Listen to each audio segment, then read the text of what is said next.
Hey, welcome to the guide. Hey, I'm Yo. And I'm Will.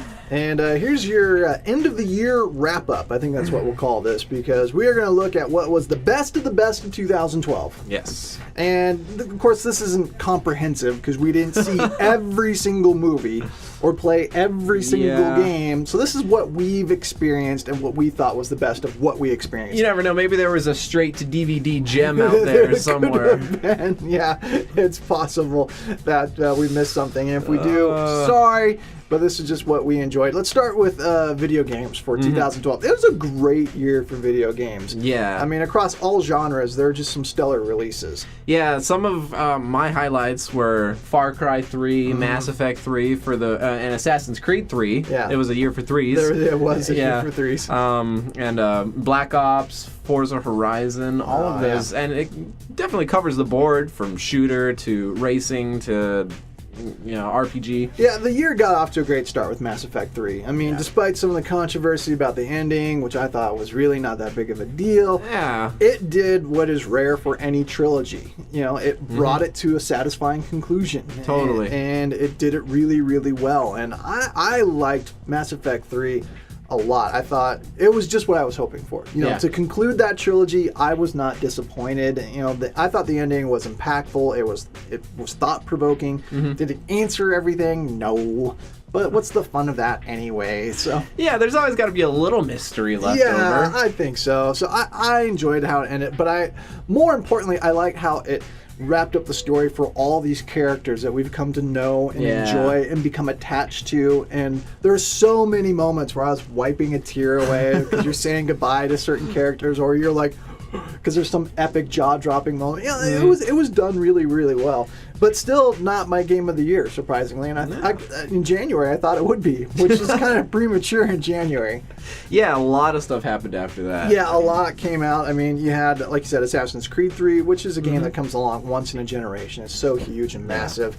The ambition of it kind of exceeded the technology, but not terribly so. Yeah, and a lot of people playing Assassin's Creed 3 are probably still working through the storyline. I am. Yeah, because that game's huge. There's so much to do in that game. And then, like you said, Forza Horizon, I mean, great racers this year. Yeah. Need for Speed Most Wanted, taking nothing away from that. I think they should have called it Need for Speed Paradise's Most Wanted, because it's basically Burnout Paradise sequel. Totally. And it's a lot of fun. But Forza Horizon, I mean, there's something about it that put it above and beyond for me. They were just able to combine the best aspects of games like Burnout, of games like Dirt and Forza, and put them all into one, with unison. That Forza feel overall. That has totally. It's just, I keep coming back to it. I love that game. It's the racer for anyone who loves cars, loves racing, and loves video games. Like, if you love all three of those, that's really the racer that you have. But still not the game of the year. No. I think. It's not mine, anyway. And then New Super Mario Bros. Wii U. I mean, it was a great year for Mario. I mean, you had New Super Mario Bros. 2 for the 3DS, which was a great game. And then just a few months later, New Super Mario Bros. Wii U, which brings Mario into the HD era. And it looks amazing. It's one of the more challenging Mario Brothers, so that old school gamers, hardcore gamers should appreciate that. And it's got some cool,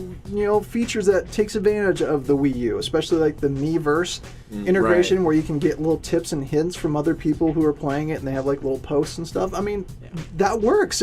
I'm surprised. I enjoy it. I like seeing what other people are saying about the level I just played. Yeah, and it's nice Nintendo finally, dove into some new aspects for Super Mario. Yeah. It's not just the same thing that's been repeated before. Yeah, it's great. I mean, I've really, really enjoyed it. And like you said, it was a good year for shooters. Black Ops 2 and Far Cry 3. All the updates for Battlefield 3 kept it relevant. And then, of course, you had Halo 4. Right.